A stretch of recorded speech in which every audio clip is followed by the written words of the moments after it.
I think that point about automation, about just picking some of those hugely repetitive, non-value add tasks, automating them and giving that time back to to people within schools. I think for me that gets me out of bed. It's really the ability to change the school environment.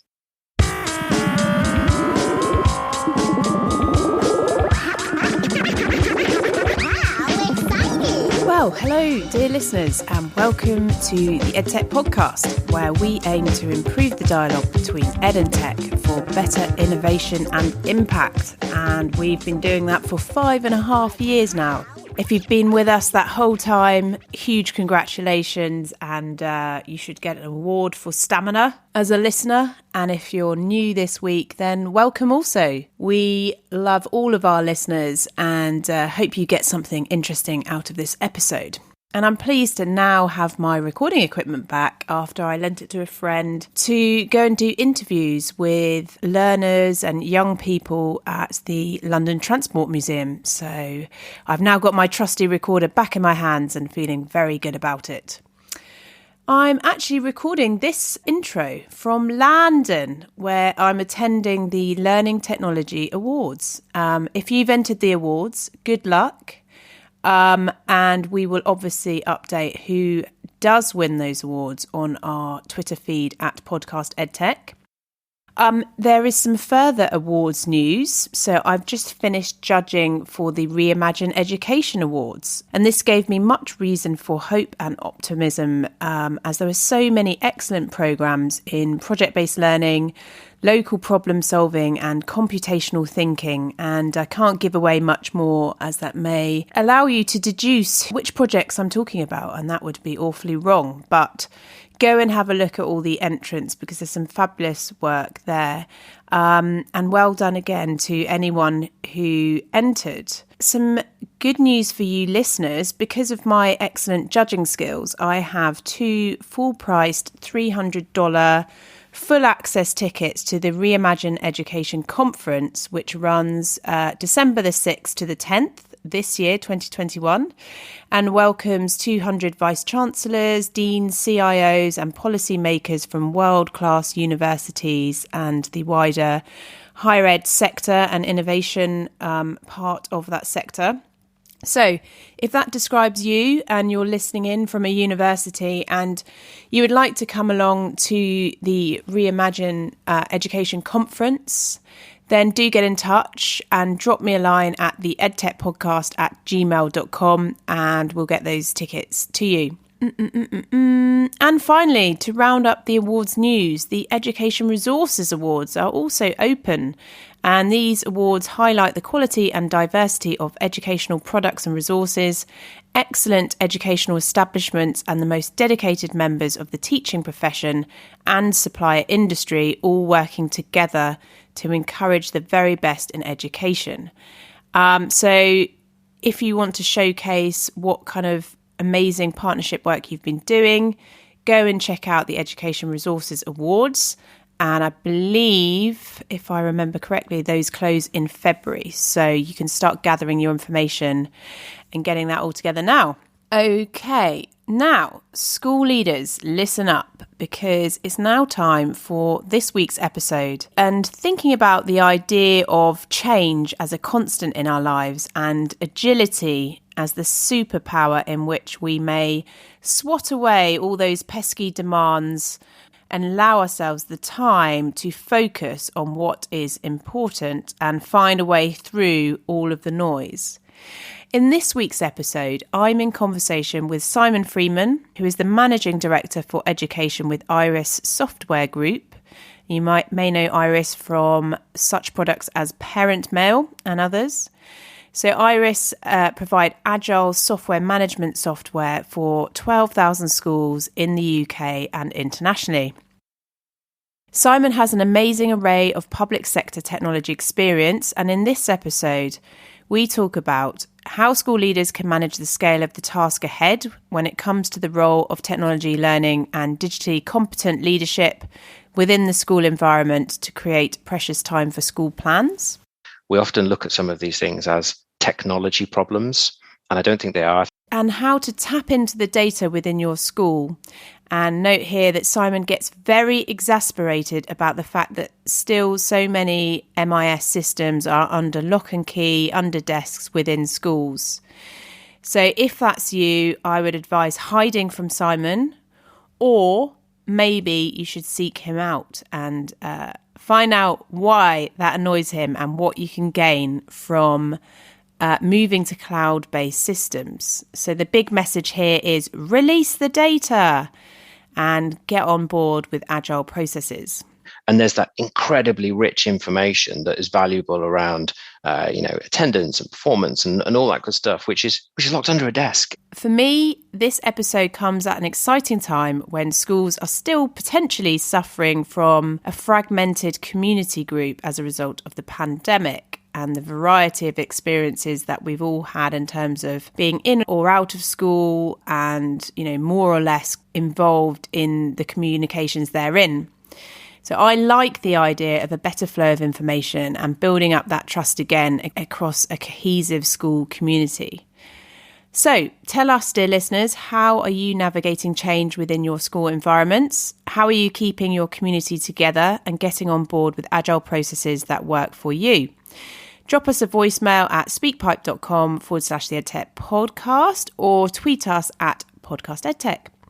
A quick heads up that there is about a 30-second piece of the recording earlier on when Simon's headset was being very naughty and the audio is a bit fuzzy. After that section, it is perfect there on in. So bear that in mind. Enjoy the recording. Tons of learnings from Multi-Academy Trust leaders that Simon's working with. Here we go.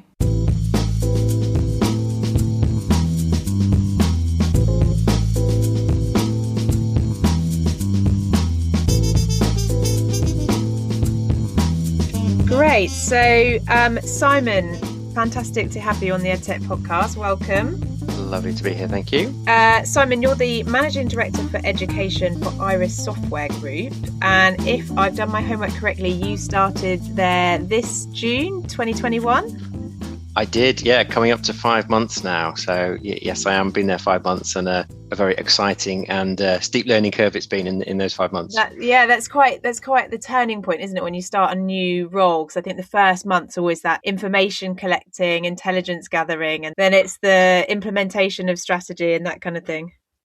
Exactly. And I have to say, this is my first dedicated education role. So the technology bit I'm quite comfortable with, and I've got quite a long grounding in technology in the public sector, but its application into education, it is probably, I think, the most exciting area where I think technology can make some dramatic changes to society. But it's been a steep learning curve. So not only have I been learning the business, I've also been learning quite a bit about education as well. Yeah, and what a time to join, because everything has completely changed in education in terms of the role of technology in the last 18 months or so. So, a great time to take that leap. Indeed. And my previous role, I was working in local government for the last kind of 3 years or so. And there's quite a lot of parallels, I think, of the adoption of technology and how, there was this kind of, oh my gosh moment. How are we going to continue to deliver services and support people and support, residents, through the pandemic? And I can see quite a lot of parallels with how education has had to, handle some of the same challenges and actually some of the benefits, I think, that have come out the back of it. Really interesting parallels to observe. Definitely. Just on that point, and then we'll go into some of my questions, because it's just really fascinating, bouncing back and forth. I guess the opportunity cost was slightly more critical, say sort of 10, 15 years ago, when I'm just thinking some of the legacy systems, it would have been much more sort of big investment in hardware, whereas perhaps now, through the changes that can happen through the cloud with software, you can think, okay, we'll invest in this, and there is that idea that you can tweak as you go along, as opposed to it being like, this is what you get and it's a monolith and that's it. And completely recognize that. And I think when I started one of my last jobs, which is actually working with central government, and we're talking probably 2016, 2017, so not that long ago, one of the procurement exercises we were running, we were proposing going to AWS as one of the hosted platforms. And there was this absolute aversion to using cloud hosted infrastructure. We don't know where it is, right? It could be anywhere in the world. Is it secure? And the department at the time, who I won't name and shame, went forwards with a hosted design. Less than 3 years later, government's wholesale adoption of AWS platforms and cloud and Azure and all the rest of it. So I think that thinking is catching up rapidly. But the concerns at the time were right, because the technology hadn't been proven in quite the same way. But I think once industry demonstrates to users that actually you can have that agility and you can have the security and all the rest of it, clearly the benefits are huge then. I've got your bio here. You're driving forward Iris's evolution, leading the education offering and focusing on meeting the needs of senior leadership teams in multi-academy trusts and independent schools. But what I'd love is if you want to introduce yourself, how you would go about doing that. So who you are and what you do. Okay, so Simon Freeman, I'm actually a mechanical engineer by background, right? So I'm not quite sure how I've ended up in software, but I'm an engineer by background. And I've probably spent the last 10 years leading applications and technology installations into public sector, the things we just talked about. And I'm incredibly honoured to be here leading Iris's education business. And Iris delivers software and services to over 12,000 schools across the UK and internationally. And as a business, we are passionate about making sure that schools have the tools and technologies, this modern tools and technologies, that can get them away from the constraints of software that probably existed back in the 90s, and really unlocking some of the potential that comes with that software. And that's what led me into this business. And I'm incredibly excited to be responsible as part of that team for leading that initiative. I've got here, you worked across many different sectors, but all in service excellence. So we talked a little bit about some of those just previously. But what was the most eye-opening experience when you've worked previously across defence or your international roles or local government? I've got a couple, actually. I spent a little bit of time in the Ministry of Defence, and I remember sitting down and talking to one of the Oracle reps at the time, and Oracle runs a big chunk of the back office payroll for the Ministry of Defence. And he just casually said, "You do know that you guys have got the largest single Oracle implementation running payroll anywhere in Europe?" And there was this kind of stony silence in the room where we thought, and we know how complicated it is. So yeah, that was quite a moment. And in local government, actually, I think at the start of the pandemic, seeing how local government across the UK did a flipping amazing job in adopting technology and shifting some of their services online. And maybe we touch on some of this later in the podcast, but there was always this discussion, and I think it existed across government, where there was potentially the digitally excluded, people who didn't have access to smartphones and technology, and therefore everything actually needed to be face to face as well in order to embrace. And what we saw was actually there wasn't that digital exclusion, and that people very quickly adopted those those routes by which they needed to communicate. And in fact, it ended up bringing in many people who would otherwise not have been engaged in services and being able to access services they wouldn't have got, either through language support, because we were able to translate things into different languages, or that they weren't physically able to get there and receive the services, and they could get them digitally. So yes, I've seen some very interesting and exciting sort of projects with government and that kind of stuff over the last few years. I think that's really, really challenging assumptions. So, I guess you get these prevailing narratives, and yes, there are people that will be penalised by a digital divide, but also you then engage with other people. So it always takes picking apart. Just very quickly on the point about the large Oracle project, relaying that back to multi-academy trust leaders who may feel sometimes overwhelmed by the scale of the task ahead. How would you use that experience to offer any advice for when you sometimes feel like, oh, this is such a big project, and how to sort of tackle that as well? I think choosing the right partner is absolutely key, and making sure that you've done your due diligence and that you've really explored exactly how this is going to work. It's really easy for everyone to paint the the brighter future. And I think nobody disagrees that there is that brighter future available, but the steps by which you need to take to get there can be quite, challenging, especially in an organization like a multi-academy trust, where there probably isn't the significant infrastructure around change, and therefore diverting, critical finance people's times, or, worst case educators' times away from what they're supposed to be doing. Is really important that you get that planning right. And I think working with the right partner who's got the experience, who's got the scale, who can pull in the necessary resources when inevitably things don't quite go to plan, and they can step in and try and help.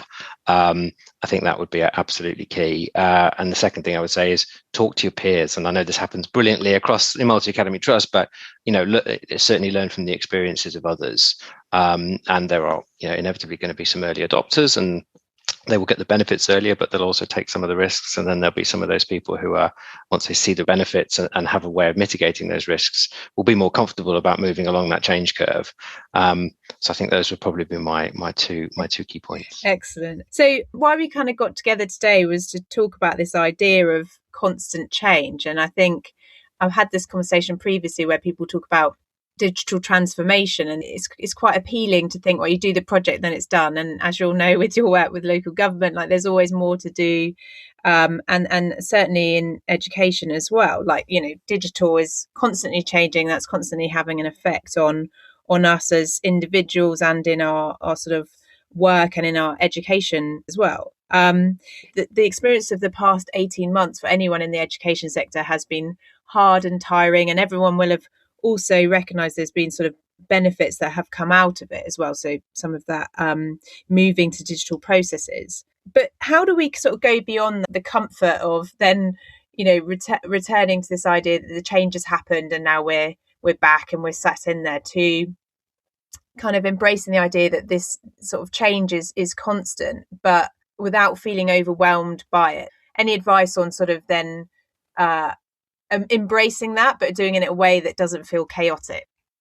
Yeah, and you use that word chaotic at the end, and I think in the early days of the pandemic, it was a bit chaos. The schools were battling with some really, quite frankly, old infrastructure. Nobody had to do a virtual lesson before. I mean, I think we did a survey of schools a while ago, and I think 70% of teachers said that they had not done a full virtual lesson before the pandemic. And then being able, having to do that on scale, I think it was a bit chaotic. And some of the tools and infrastructure that wasn't available early on, which is available now, took a little bit of time to arrive. And I think as schools adopted that, we can clearly see some of the benefits that's come from it. And as we start to return, I guess, to a slight sense of normality, I think there's clear advantages in keeping some of that the technology available. And we talked about digital inclusion a few minutes ago. There's always going to be people maybe who can't make it into the classroom for whatever reason. Well, actually, you can continue your education, and we can continue engaging with you. And some of the knock-on benefits about maybe engaging further with parents and making sure that actually parents are more engaged in children's education as well, in a way that they might not have been previously. Yeah. I think those are huge benefits that have come out of of what we've seen over the last 18 months or so. But to your point about change as well, I think we often look at some of these things as technology problems, and I don't think they are. I think their technology obviously has a role to play, but it's as much around the people's behavior and how we change our processes and the way that we use that technology that has as much an impact on whether the technology is successful or whether it's or whether it doesn't get used in the right way or not. I was talking to a Matt leader the other day from a Matt down on the South Coast, and he beautifully articulated the potential upsides of moving to cloud technology. They've become a Matt that's taken over a number of schools across coastal regions, and therefore the need to be able to see how those schools are performing on a daily basis across quite remote geographies, and the potential of technology to be able to do that is huge. And Iris obviously wants to, does play a key role in doing that. But the need to migrate, a number of different schools onto new technology quite rapidly, that's clearly a significant change program and a bit of a barrier. And I think it comes back to some of the things we talked about earlier, making sure that you've got the right partners and making sure that you kind of dipped your toe in a little bit and you're confident that it can work. And then ultimately being able to see the benefits that come from the back of it. But the certainly what I'm seeing is that there is this huge desire to move to these agile processes, and people can start to see the benefits, and those benefits have been reinforced as we've gone through the pandemic and come out the other side and seen those different operating ways. But I think it's also incumbent on the industry to make that as easy as possible, and for organizations like Iris to de-risk some of those big change programs, and to make sure that that's done safely and it's done successfully, and that those benefits of the technology does get realized. And that's quite interesting, isn't it? Because I think previously, if we talk about sort of MIS platforms, I guess if you talked about sort of pre and post pandemic, but also how they've evolved, is, perhaps previously they were a bit more clunky, and now it's about making them modular, making the user feedback something that you can involve into product.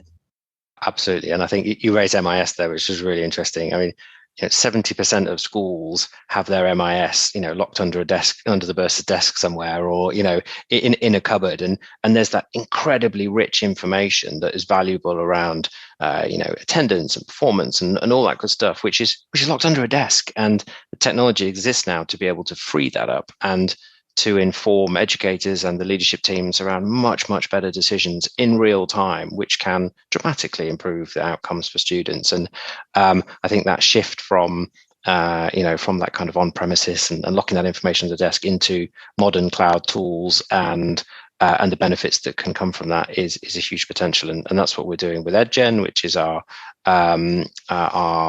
cloud MIS product. And I think we're only starting to see the benefits that come from that, including the ability to run reports across multiple sites and to do that in real time, and to use the sort of modern tools that make life easier, much easier for educators. And you mentioned the de-risking as well, and it got me thinking about the kind of skill set that's required to navigate some of this information and to turn it into useful actions for schools as well. With Iris, do you have any kind of either your own sort of training programs for leaders, or do you kind of recommend or recognize any that are already out there? Because partly this is about sort of data analysis and that kind of clever use of information.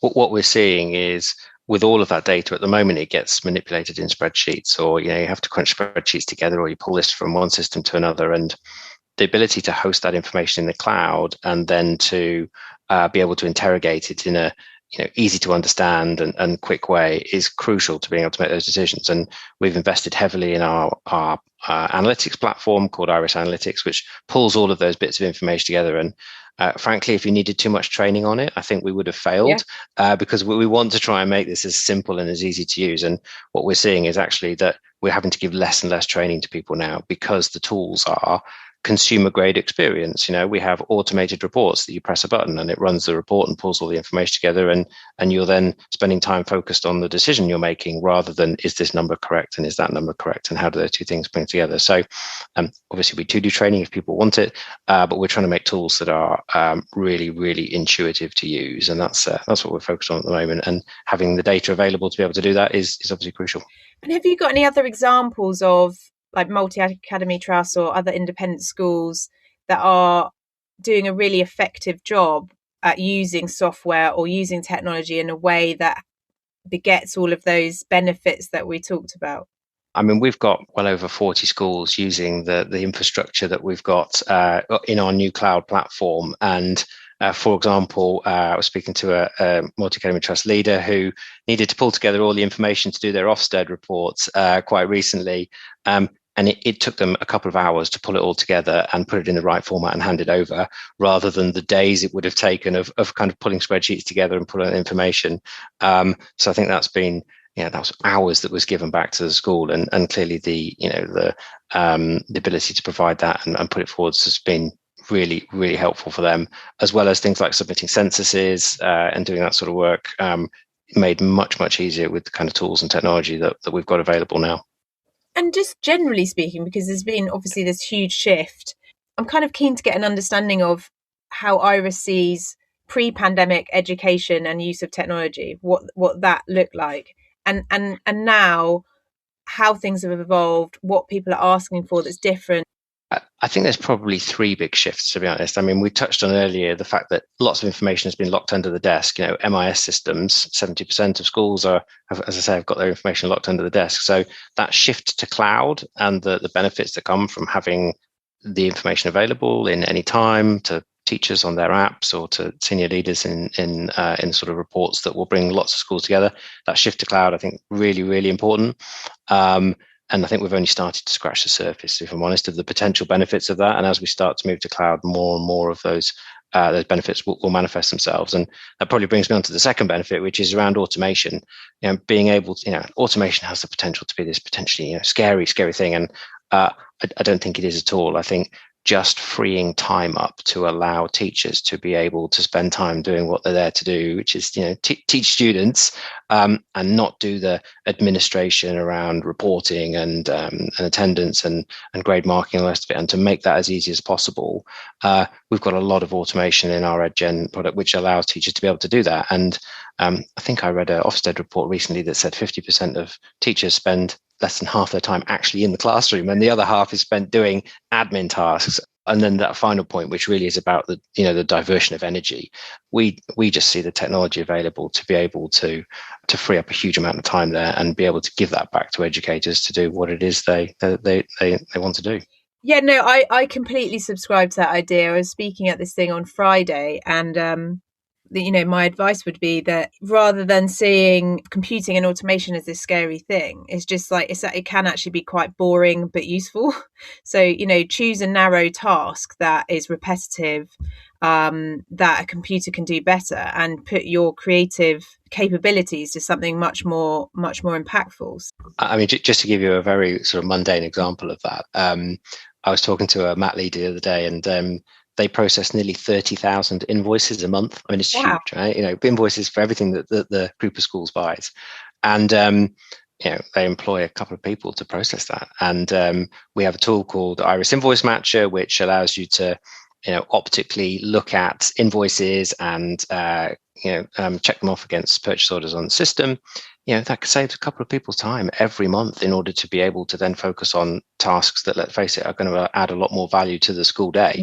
And I think that point about automation, about just picking some of those hugely repetitive, non-value add tasks, automating them and giving that time back to to people within schools. I think for me that gets me out of bed. It's really the ability to change the school environment. Yeah, definitely. And I think in this age of lockdown, and hopefully we're sort of slightly more out of that, but everything can become quite task driven, which isn't hugely satisfying for the human psyche, I don't think. So, when it is just literally admin tasks. So, I think anything that can relieve that and allow us to have those conversations, come up with new creative ideas and implement them is great. No one wants to ask to fill out more forms, do they? So, No, they definitely don't. And the more that we can use technology to speed that up, we were demonstrating, as I mentioned, EdGen to some teachers the other day, and one of them was filling out attendance tracking. We were showing them how it was all done, and there was this kind of wow moment, and went, wow, this is going to save me hours a month. And it's that, as I say, not somebody who doesn't work in the classroom, but who sees the benefit that modern tools can provide on the day. I think that encourages all of us in Iris to do more of this. And when you're having those conversations with leaders as well, are they sort of signalling any major change in the school community, and how perhaps that has become a bit more transparent with, like we talked about earlier, with parents now able to communicate that flow of information? Just wondering how they're thinking about that, and how technology may have a part in bringing all those stakeholders together a bit better. Yes, and actually we're seeing it both ways, both from governors' boards and the kind of things that get asked for of school boards, as well as the communication out to parents and to students themselves. And we touched earlier on, I think because of the pandemic, the ability for schools to engage much more easily with parents. You touched earlier on Video Parents Evening. We've recently launched our Video Parents Evening Manager as part of our Iris Reach communications tools. and we're seeing huge interest in it because it means you can continue to communicate in an environment that people are now more happy with in the in kind of a video environment, and you don't have to get into school. But obviously what flows with that is a lot more information around what your child's been doing, what's gone on the curriculum, what things they're succeeding at, what things they need help with. So we've definitely seen engagement more from that perspective. What we've also seen is the questions that are coming from governors as well around how schools are performing, where are risks, how are we getting on with the performance against our resources that we're using. So if we're putting this much money into this department and this much money into this department, why are we seeing attainment differences on the back of it? And actually, as you start to pull that information together, you start to be able to provide a much richer insight as to how best to use the limited resources that schools have. And I think that ability of technology to bring all of the various stakeholders that make a school effective together, it's really powerful. You obviously have a lot of these conversations, and you hear quite a lot of feedback from various kind of MAT leaders and others. What is your view on some of the trends and some of the challenges that they're facing? So I think I saw an article that you're involved with, and I think that summarised it well. It's time and budget. So yeah, those come up time and again. I think that we're sort of halfway through, probably like the heavy lifting into some of the schools actually getting digital systems in place, and now it's about rather than digitization, just like getting everything up and having the content available, it's like making sure that those systems are leveraged to the best capabilities, and partly that's around transparency of what is available. So like not having just one gatekeeper or one owner of those systems, and it being like a skill set across the whole school. So previously you'd have your network manager, or and in lots of cases there isn't actually a specific person responsible for some of these transformation projects, and so that in itself can be a barrier, I think. That's an interesting point, and I think that's something industry needs to solve. Because if we engage with even government departments, there's generally a big change team that sits on the other side of the table that can help you implement whatever it is you're doing, right? Schools, you're sat talking to the finance manager, the CFO, if it's a big matter, COO, but not big change teams. And I think certainly Iris and others, we need to really make sure that we give confidence that we can flow the right people in to make those changes happen. Yeah, absolutely. Like I did this randomly. It got pushed back until after I had the baby, so that was an interesting challenge. But I did this report for some universities in the US, and it was and a digital transformation partner. And part of the success of those programs just came down to having a dedicated person that would push that forward and bring and convene everyone. And I think when that role isn't there, it's very difficult. And I think even in terms of starting these projects, because there's this understanding that there's an opportunity cost for everything that you do. So, I'm not going to do 10 projects this year. I'm going to do one, and then we're going to do one well. And even that is like a big commitment. So whether there can be someone sort of almost outsourced on a consultancy basis from the company to help implement what you're doing, or a model like that, I think that would be quite interesting. But but I think now the big thing that is, it's not such a longer term educational process, because now everyone's seen why they need things. And and that was exactly what I saw from that MAT leader the other day. He talked eloquently about what the benefits of this were going to be. His own concern was how we got there. We almost didn't need to sell the product and its outcomes. It was blindingly obvious to them. It was just how we de-risked the getting there. And I think the problem is now we're back into immediacy and people worrying about Ofsted again, and catch up, and these big pressures that have been put on schools. Now it's sort of kind of re-amalgamating in its new form. I think, how do you do these longer term projects when you've got these issues? So again, sometimes it's like helping make the space to allow that to happen. And as someone that's sort of worked across lots of different sectors, and I'm a big believer that looking sideways to other areas of work can always help inform what you're doing. Are there any kind of books, project, big thinkers that have influenced how you approach your work? There is actually, and I'm quite a big fan of Satya Nadella, the chief executive of Microsoft. I read his book a little while ago, actually, but he talks very much about bringing the soul back into Microsoft. And Microsoft had become obviously a behemoth with its its software and tools across the globe. And he talks very much about shifting back to why technology is important and how it can make the lives of people better. And he starts the book with a really heartfelt reflection on his own background and his children and all the rest of it. And I really took that to heart, because I'm a big believer in the fact that technology can be truly transformative for society and indeed for education if we get it right. So yeah, I took quite a lot of inspiration from that, and it was a theme that sits very well with me. Where were you born, and what was your kind of sort of influence at a young age? Well, I'm actually born in Shropshire in the UK, so I had a slightly idyllic but rural background, and I was always interested in technology, breaking things, mending things, all that kind of stuff, which led me to be an engineer. So that was quite a big kind of that engineering background I think I take with me in my working career. But it has led me to have the kind of interest in technology I have today. And I was fortunate enough early in my career to spend quite a bit of time in India, and I actually worked out in India for a while.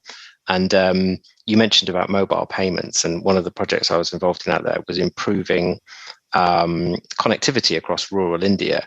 And this was the late noughties, when really I guess the use of technology across mobile phones was really taking off, and the need to have not just a voice connection but a data connection.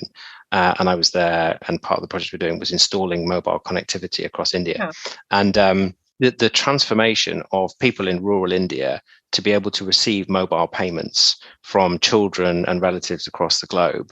These are people who literacy wasn't very high, probably didn't own a bank account, and were able to receive mobile payments. I mean, it probably was minor stuff to us in Western world and the technology we had, but it was transformative to the time I saw out there.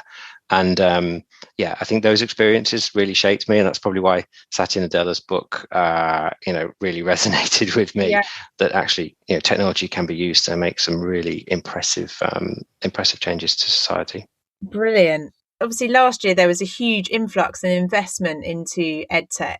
Your observation on the edtech market is a really interesting one, and it's probably one of the most exciting technology markets I've seen for quite a while. And if I look at, I guess, things that Iris has been involved in, and indeed things that others have been involved in, there's a real mixture of some of these problems trying to be solved by some of the big tech players, so the Google Classrooms, Microsoft Technology, Amazon as well. But there's also a huge amount of brilliant startups, so people who've been in education and have been kind of in the classroom every day and go, hang on, here's a problem that I want to solve.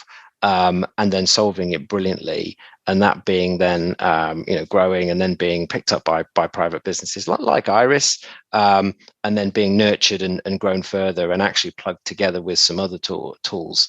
And we've seen a real consolidation in the sector, as I think that's gone on over the last certainly the last 24 months, certainly. But I think it's been a bit of history for a while. And I think Iris is really well positioned to be able to do that kind of stuff. We have bought a number of businesses, but they're businesses that are complementary to the ones that sit next to them. And we're in a position now where, through the Iris product suite, everything from engaging with parents to tracking and managing your finances, to running the back office administration in your schools, to be able to run HR, to be able to run payroll, we can provide all of that. And back to the things we talked about earlier, the ability to have a real insight and real understanding of what's going on across the school and be able to make much better decisions. That's the stuff that's going to make huge difference, I think, to the school of the future. And Iris is really well positioned to be able to do that through the product suites that we've bought. But we're also, we keep looking, we see some incredible innovations that come up in the education sector. And we will keep looking and probably keep acquiring for the right things that we see. There's probably a few startups listening in who are like, oh. Please feel free to reach out. I'm more than happy to have a conversation with you. So yeah. And what you do, your customer base, your schools that you look after, is that international as well? It is. So we cover just over 12,000 schools. the majority of which are in the UK. But as part of the Iris family, we have a company called ISAMS who provide the management information systems for independent and international schools. And they're doing a fantastic job in transforming some of the international schools with modern cloud-based payroll MIS systems. And we're seeing huge growth and huge interest in that product, and some really positive customer feedback. And then I've got here, one of the questions we always ask on our guest form is, what's the biggest myth or foe in education or technology you would like to see corrected? I think it's a foe, and I think it's that thing that we touched on earlier, which is the amount of information that gets generated in a school on a daily basis, from the second that registration starts in the morning until the minute the lights go out. There's this huge plethora of information, and being able to have that information at your hands and make sure it's not locked under a desk in an old MIS software that isn't cloud-based, and that data isn't accessible, or if it is accessible, it's not accessible in an easy to consume format. For me, that is the foe that I would like us to be able to overcome. And other bits of government and public sector have overcome it, and I think education and education establishments is the next place to do that. And that's the mission Iris is on, unlocking your data and making better decisions. I mean, that is kind of sometimes quite breathtaking. I saw on an early survey, 26% of respondents of these schools have an online payment system. So that's quite a lot that don't.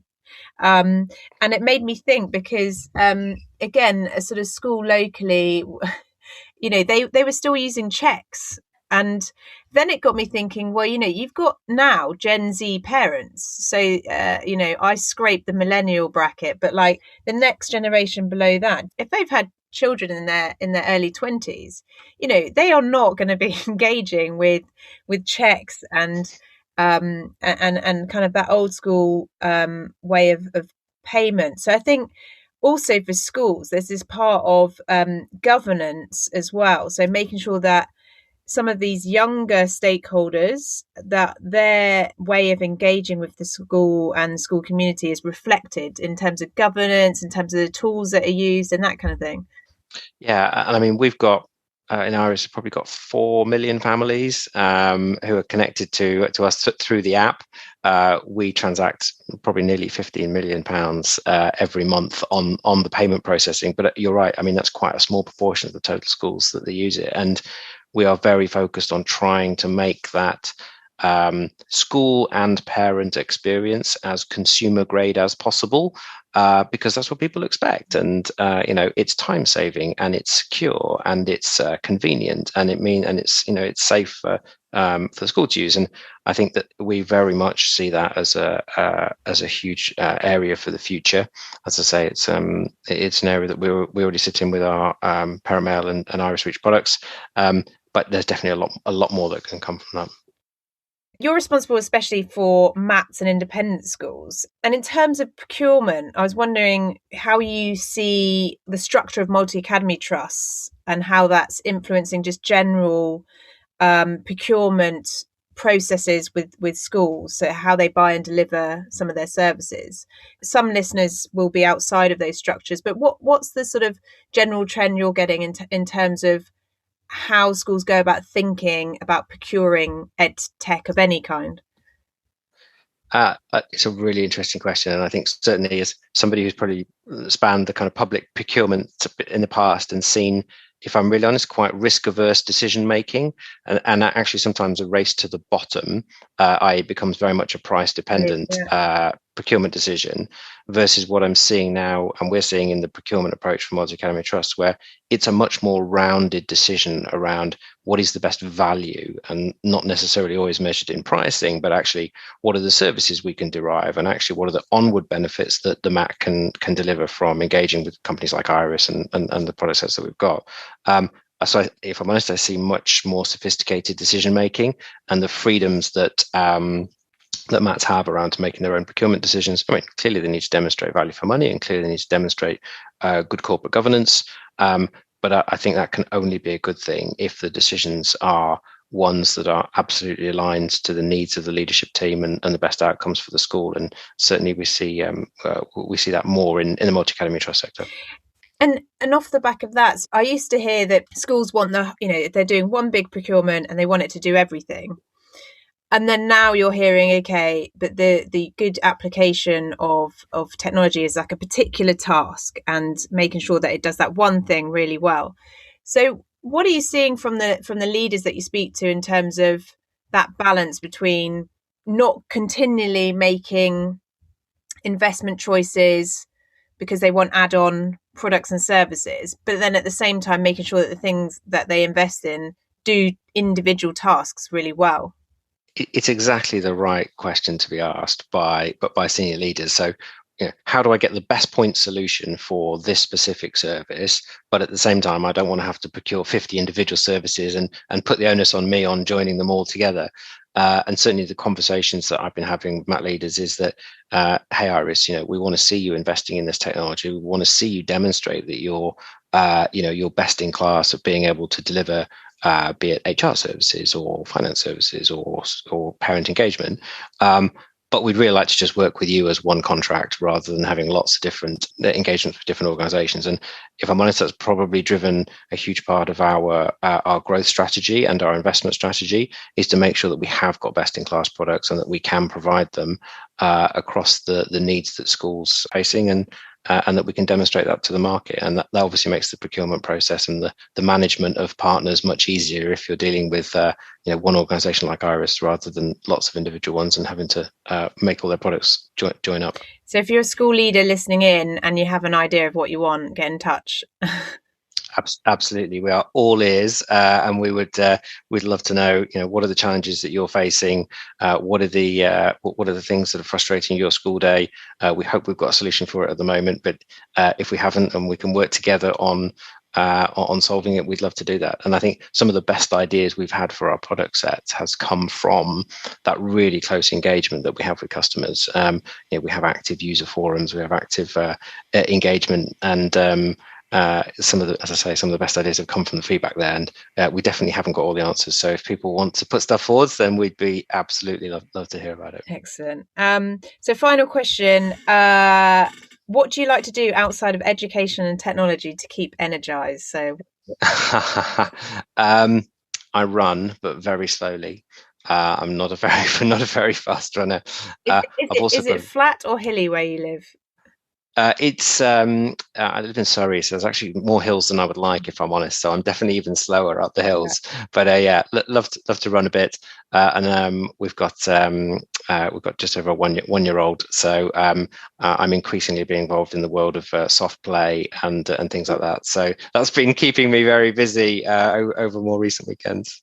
That keeps me busy enough, and I tend to take on the odd occasional building project, but my DIY is not very good, so I probably shouldn't put that on the podcast. Yeah, brilliant, awesome. Okay, well, Simon, thank you so much for sharing what you've been up to, and best of luck with the rest of your first year at Iris Education and having all those fantastic conversations out there, and putting that all back into what you're developing. And if anyone's listening, do get in touch. Hopefully this is giving you those ideas about navigating constant change. So thanks again, and look forward to releasing this one.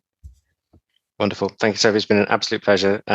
Thank you for some very insightful questions, and it's been a pleasure to be here. Thank you for listening, everyone, and thank you also to Simon for being such a super guest and very humble and honest about his new and exciting journey in education and sharing his experience of chatting to education leaders. Don't forget, if you want to feed back to Simon or on this episode, you can do so at speakpipe.com/the EdTech podcast or tweet us at podcastedtech. You can also find out more at iris.co.uk/education. What else? In this outro, we should also mention we've got a new guest blog by the Swedish learning psychologist Martin Hasler Halstead. The blog is all about making everyone an I am a maths person. using cognitive behavioural therapy, advanced gaming technology and screen time limits. So, what is game-embedded teaching? Here's Martin explaining more to whet your appetite. So I think game-embedded teaching should not only reduce anxiety when learning, but also make learning a joy and create positive learning memories that last for life. Because I don't remember anything good about my first school years, barely anything. We want to create really memories from learning at an early age using game-embedded teaching. So I would say a key aspect of game-embedded teaching is that all teaching is validated by science. So it has to have demonstrated a real effect on learners' performance as measured by standardized tests. However, game-embedded teaching also measures emotional outcomes, such as effects on maths anxiety. I did a lot of research into this field, starting in 2011 when I started my doctoral thesis at Uppsala University in Sweden. And that's when I started with game design, I would say more gamification at that time, to see that you can actually get students pretty hooked or captivated by learning at a rapid pace with lots of feedback. Math is really important. Looking at historical data running from the 1960s, you can see that 35 to 50% of gross domestic product improvement in a country is dependent on the pupils' maths and science performance. So it has huge impact on the economy. It drives the economy, basically. And math is also looking at longitudinal data, like you follow persons from their born up to age of 30. You can see that math is actually a stronger predictor, even than literacy, on outcomes such as mental health, physical health, infringement. I believe the future of EdTech and games will be about the user experience. So I think it's about time to focus on improving the child's user experience, as well as the experience of parents and teachers, of course. And it's easy to spot, I think, for everyone, that games are just a fantastic way of bringing a captivating user experience. Brilliant. So if all that sounds of interest, go and check out the edtechpodcast.com/blog, where you'll see Martin's full thoughts and the extended version of that recording. And what's coming up? We've got more episodes coming up on tech for workplace skills and also new education models. So make sure you're subscribed, and we would love if you go and also give us a rate or review or share this episode so that others can find out about the podcast. That's all for this week. Whatever you're doing, wherever you're listening to this, take care and see you next time. Bye-bye.